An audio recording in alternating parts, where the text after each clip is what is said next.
We are at the threshold of victory. It is a victory of all people in our second liberation war. It is a victory against a murderous, fascist, and deeply corrupt regime that stole our freedom, democracy, and all our forms of human rights.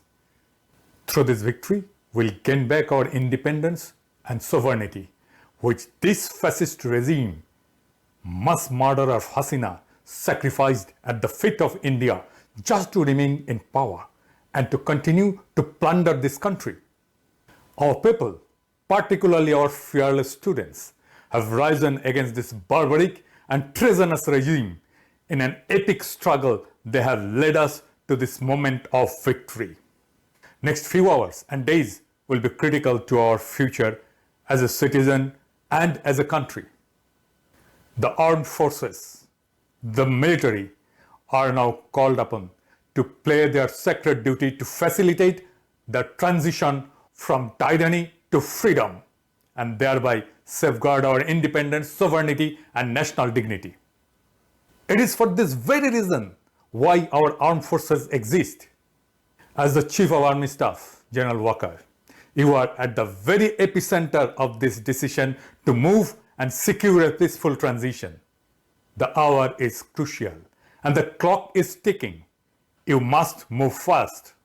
I invite you to take lessons from the developments in 1975, when General Khalid Musharraf effectively took over the chain of command.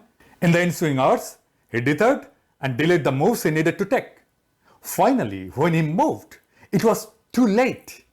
He was killed by his own forces on the suspicion that he was put forth by India. General Walker, we understand that you are in a precarious situation. The fascist, bloodthirsty, illegitimate Prime Minister is your relative, and she appointed you to this position.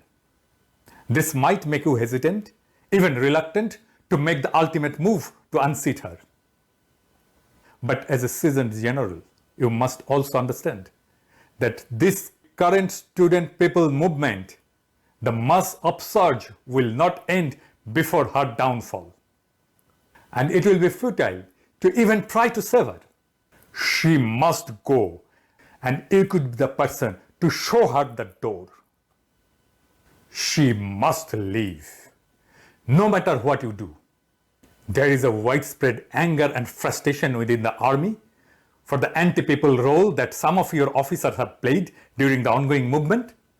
The entire army institution lost some of its prestige and credibility of our people. If you don't act, there will be many in the army who will not sit idle and suffer in silence.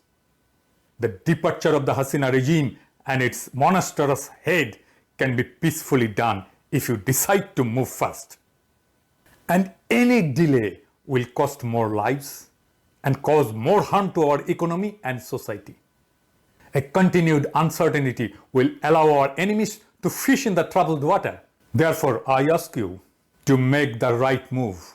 Please go ahead and get her out of power.